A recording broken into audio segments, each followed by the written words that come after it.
آثار قیامت میں ایک مرتبہ پھر آپ کو خوش آمدید کہتا ہوں۔ ناظرین، دجال ہر وقت دنیا پر اپنے اثرات قائم کرنے کی کوششوں میں مصروف ہے اور اپنے لشکر اور اپنے خفیہ ہتھیاروں کی مدد سے ہر وقت ہمارے روزمرہ کی معمولات زندگی پر نظر رکھے ہوئے ہیں۔ جب ہم کھا رہے ہوتے ہیں، پی رہے ہوتے ہیں، سو رہے ہوتے ہیں، اس وقت بھی دجال کے پیروکار اس کی آمد کے منصوبے تیار کرنے میں مصروف ہوتے ہیں۔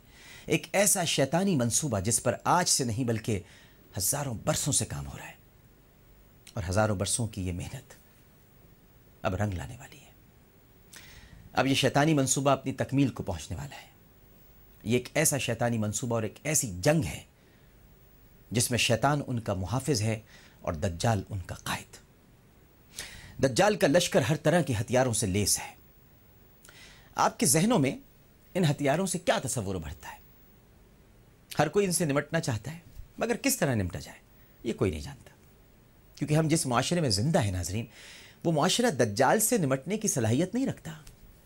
ہمارے پاس دجالی تہذیب سے بچاؤ کے لیے کوئی ڈھال اور کوئی راستہ نہیں ہے، کیونکہ دجال کے پیروکاروں نے ہمیں دنیاوی مسائل اور دیگر چیزوں میں الجھا کر غفلت میں مبتلا کر رکھا ہے، اور اس کے پیروکار اپنے اس مشن کو حاصل کرنے کے لیے پوری طرح مصروف عمل ہیں۔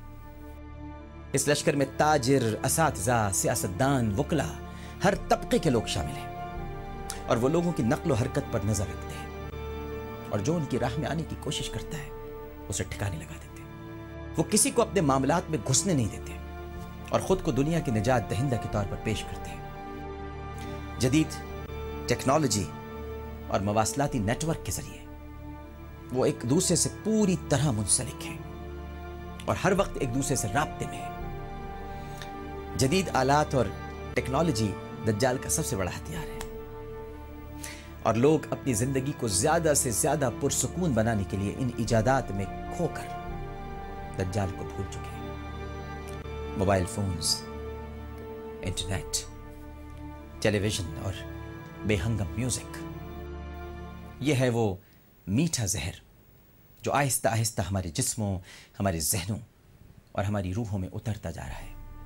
ایسی فلمیں بنائی جا رہی ہیں جن میں آوارگی اور بےہودگی کے ساتھ ساتھ جنگی جنون بھی نمایاں ہے، اور ایسی فلمیں اکثر ہمارے ذہنوں کو متاثر کرتی ہیں جو جنگی جنون میں مبتلا کریں، جیسے ایکشن موویز اور یہ جو مار دھاڑ والی فلمیں ہوتی ہیں۔ ایک بڑی جنگ سے پہلے ہی ذہنوں کو حالت جنگ میں مبتلا کیا جا رہا ہے، ایک جنگ جو شروع ہو چکی ہے۔ ہم اس جنگ کا حصہ ہیں مگر ہمیں محسوس نہیں ہو رہا۔ اس کی وجہ یہ ہے کہ دجالی گروہ نے ہمیں نیند میں مبتلا رکھا ہوا ہے۔ وہ ہمارے جسم پر قبضہ کرنے سے پہلے ہمارے ذہنوں پر قبضہ جما رہے ہیں، ہمارے ذہنوں کو غلام بنا رہے ہیں۔ کیا آپ یہ سمجھتے ہیں کہ وہ اس مقصد میں ناکام ہو رہے ہیں؟ نہیں ناظرین، بلکہ وہ تیزی سے اپنے مشن میں کامیاب ہو رہے ہیں، اور انہوں نے ہمارے ذہنوں اور جسموں کو مفلوج کر رکھا ہے۔ کس طرح؟ یہ میں آپ کو بتاتا ہوں، آپ خود سے دریافت کریں کہ اسکولز، کالجز اور یونیورسٹیز میں آپ اپنا کتنا وقت لگا دیتے ہیں۔ تعلیم کے بعد جب آپ عملی زندگی میں قدم رکھتے ہیں تو 9 to 5 یعنی 9 سے 5 تک کی ملازمت کا حصول آپ کی منزل ہوتا ہے۔ آپ 24 گھنٹے کے دن کو 3 حصوں میں تقسیم کریں تو پتہ چلتا ہے کہ 2 حصے کام میں اور 1 حصہ آرام میں گزار دیتے ہیں، اور اسے آزاد زندگی تصور کرتے ہیں۔ معاف کیجیے گا، یہ آزادی نہیں ہے بلکہ غلامی ہے، اور غلامی کی بدترین شکل ہے۔ دجالی تہذیب نے آپ کی زندگی کے معمولات میں عمل دخل شروع کر دیا ہے۔ یہ تہذیب ہماری زندگی کے ایک لمحے پر حاوی ہو رہی ہے۔ غیر محسوس انداز میں دجال ہماری اور آپ کی زندگی میں داخل ہو چکا ہے مگر نظر نہیں آ رہا۔ وہ مختلف روپ میں ہمارے گھروں میں داخل ہو چکا ہے مگر ہمیں دکھائی نہیں دے رہا۔ حدیث نبوی صلی اللہ علیہ وآلہ وسلم میں ہمیں اس کا اشارہ ملتا ہے کہ ایک وقت آئے گا جب اہل ایمان اور دجال کے گروہوں میں زبردست جنگ چھڑ جائے گی۔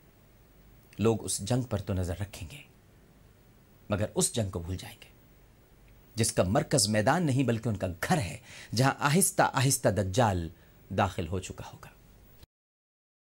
صحیح مسلم میں حضرت یسیر بن جابر رضی اللہ تعالی عنہ فرماتے ہیں کہ میں ایک روز حضرت عبداللہ بن مسعود رضی اللہ تعالی عنہ کا ہم سفر تھا کہ ایک سم سے مجھے گرد و غبار کا سرخ طوفان اٹھتا ہوا دکھائی دیا، جس پر میں گھبرا گیا۔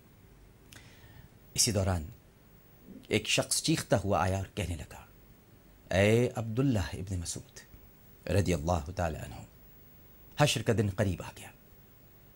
حضرت عبداللہ بن مسعود رضی اللہ تعالی عنہ نے اسے بیٹھنے کے لیے کہا اور پھر تسلی دیتے ہوئے فرمایا کہ قیامت اس وقت آئے گی جب میراث تقسیم نہیں کی جائے گی، یعنی شرعی احکامات پر عمل نہیں کیا جائے گا۔ اس کے بعد ابن مسعود رضی اللہ تعالی عنہ نے فرمایا کہ دجال کے نمودار ہونے سے پہلے مسلمانوں اور کافروں میں ایک زبردست جنگ ہوگی۔ مسلمان اسی حالت جنگ میں ہوں گے کہ انہیں پتہ چلے گا کہ دجال ان کی غیر موجودگی میں ان کے اہل و عیال میں پہنچ گیا ہے۔ اب اس حدیث مبارکہ کی تشریح اگر موجودہ حالات کے تناظر میں کریں ناظرین، تو واضح طور پر پتہ چلتا ہے کہ اس وقت مسلمانوں اور کافروں کے درمیان جنگ دو محاذوں پر لڑی جا رہی ہے۔ ایک تو محاذ جنگ کا میدان ہے، جیسے اس وقت عراق، افغانستان اور دیگر عرب ممالک میں جنگ کا ماحول ہے، اور ایک محاذ معاشرتی جنگ کا محاذ ہے، جس کا مرکز لوگوں کے گھر اور زندگی کے معمولات ہیں، جن میں شیطانی قوتوں کی مداخلت شروع ہو چکی ہے۔ دجال اس وقت لوگوں کے ذہنوں میں اور معاشرے میں پائے جانے والے رجحانات میں اپنی جگہ بنا چکا ہے۔ وہ مختلف ایجادات کی شکل میں ہمارے گھروں میں داخل ہو کر ہمارے جسموں اور ذہنوں کو مفلوج کر چکا ہے، اور یہ کارنامہ اس نے اپنے لشکر کی مدد سے انجام دیا ہے۔ یہ دجالی لشکر کی بہت بڑی کامیابی ہے۔ انہیں خطرہ لگا ہوا ہے کہ کہیں ہم جاگ نہ جائیں۔ ان کی یہ ساری بھاگ دوڑ اس لیے ہے کہ وہ نہیں چاہتے کہ ہم سچے اور جھوٹے مسیحا میں کوئی فرق کر پائیں، اور جب ہم اچھے اور برے میں فرق کرنے کی صلاحیت کھو بیٹھیں گے، تب وہی وہ وقت ہوگا جب دجال جسمانی طور پر ظاہر ہو جائے گا اور خدائی اور مسیحائی کا جھوٹا دعویٰ کر دے گا۔ یہ قیامت سے پہلے لوگوں کی آزمائش ہوگی، اور دجال چاہے گا کہ لوگ اس آزمائش میں ناکام ہو جائیں۔ آقا کریم صلی اللہ علیہ وآلہ وسلم نے بعض ایسی علامات بیان فرمائی ہیں جو دجال کے خروج سے پہلے ہی نمودار ہو جائیں گی۔ وہ علامات کیا ہیں ناظرین کرام؟ اس پر ہم گفتگو کریں گے، مگر ایک بریک کے بعد۔ ایک چھوٹا سا وقفہ، حاضر ہوتے ہیں۔